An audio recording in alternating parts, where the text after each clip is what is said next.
Assalamu alaikum, welcome back to the Altaba series. Today's video is about Rizq and explaining what is Rizq. So, just as a simple thing, it's not as what most people think it is. It's not just money, it's not just, gold, cash, the numbers in your bank account. It's way more than that. So, the real meaning is that Rizq is everything that Allah subhanahu wa ta'ala provides for you.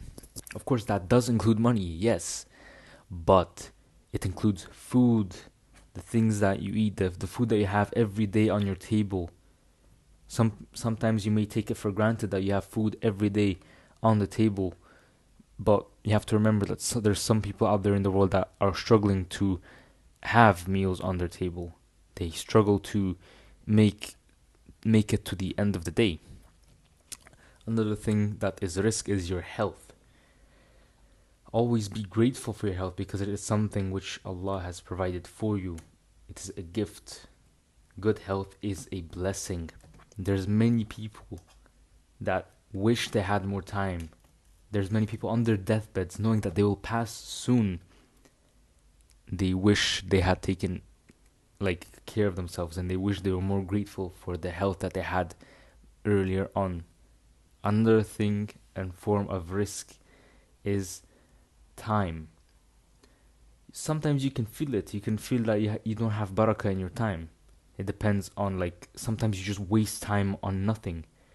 And sometimes you may have a very small amount of time, maybe 2 or 3 hours, and then you get so many things done in that amount of time.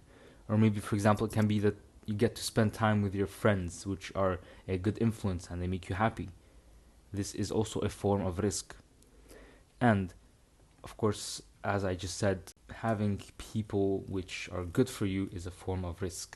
For example, a friend that reminds you to pray, or a friend that reminds you that something is haram, and these sort of things. A friend that helps you to stop sinning.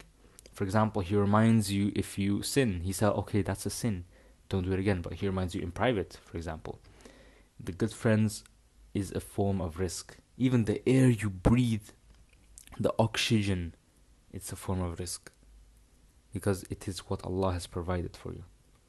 So Rizq is already written. The Prophet ﷺ has taught that your provision is decreed before you're even born. It was written for you before you were born. So what's meant for you will never miss you, no matter if there's a mountains in between it. And what missed you was never meant for you. So it's not just about quantity. It's not about how much you have. It's not about the money in the bank. For example, if you have $100,000 in the bank, it's not about the number. It's about what you do with it. It's about what you can do with it. I'll give you an example of two separate people.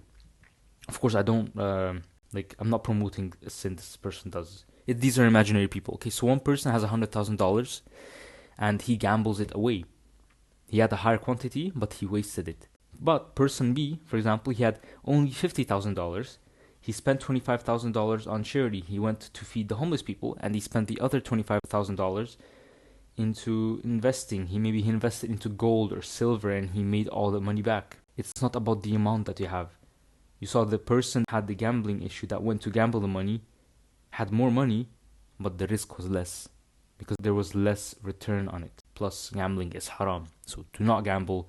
Do not get involved with it, please. So, as well, of course, people can have the same income, but one can feel peace and the other feels empty. For example, one person can constantly keep buying things. Oh, this will make me happy. This will make me happy. The other person can possibly also buy things, spend their money, but they don't focus on materialistic things. They focus on being in the moment and just being grateful. That's the difference. So it all comes from Allah subhanahu wa ta'ala in the end. Allah subhanahu wa ta'ala says in the Quran, indeed Allah is the provider, the owner of strength. So your job is not your main source of rizq. Allah is a Razzaq. He is the one that provides for you. Remember that. So it's not always what you want, by the way, guys. Sometimes what you don't get is also rizq. So in a way that I can explain this, I'll give you an example. Let's say that you had sent an application for a job and this job was very high paying and you're like, yes man, I love this job, and you don't get it. You don't get a job. They send you a letter, sorry, we can't take you. But this could be a form of risk, because maybe you hadn't looked into the job well enough and it involved riba, it involved haram. Maybe you had to be around female co-workers a lot and you didn't like have privacy, or the company wouldn't have provided you with prayer time or a prayer room. This is because Allah is protecting you from something you cannot see. So every time some risk is not granted to you or is delayed, it's for a good reason, because Allah knows best. So your risk can increase, by the way. It can increase and grow through istighfar, tawakkul, and giving to charity. So istighfar, you ask for forgiveness, astaghfirullah, astaghfirullah, you do that with sincere intention, as well as tawakkul, having trust in Allah, knowing that what is meant for you will come for you no matter what. And giving to charity. What better way to be grateful to Allah than to do good acts for other of His creations? Building water wells, providing food, these sort of things. It is a form of gratitude. You're saying, I am grateful for what you have given me, so I am giving it to other people so that they can also be grateful, they can benefit from it. The more you turn to Allah subhanahu wa ta'ala, the more He opens doors. So you may be tested. Some tests are that you have less risk, and some with more. Both are tests. It's not about what you have. It's about how you respond, how you deal with it. Again, with the situation with the person A and person B. Person A had more money, but if he had used it wisely, he could have done more than person B, but he didn't. So person B, even though person B had less risk in money, he had done more. He had pleased Allah more. So stop comparing. Sometimes you just need to stop comparing. You need to stop looking at people like, oh, why does he have this? Why does he have that? A risk is different for everybody. Yours is perfectly written for you. For example, you may look on Instagram and you see a person, oh, this guy has a, Rolls Royce or a nice, Audi. Why don't I have an Audi? Brother, relax. Maybe that's his form of risk. But your form of risk, maybe it can be having a righteous spouse. It can be having good children that are close to Allah subhanahu wa ta'ala. Maybe this person will never have children because he doesn't want children. So this is another form of risk that he has gotten. And your form of risk is going to be having a beautiful, happy family that's close to Allah. So do not worry about it.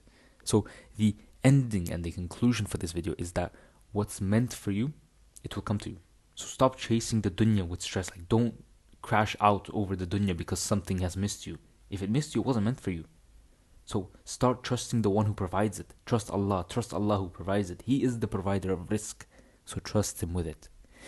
So that's it for today's video. Thank you guys for watching. If there are corrections to be made, they will be made in the pinned comments or the description. Assalamu alaikum. Have a good day.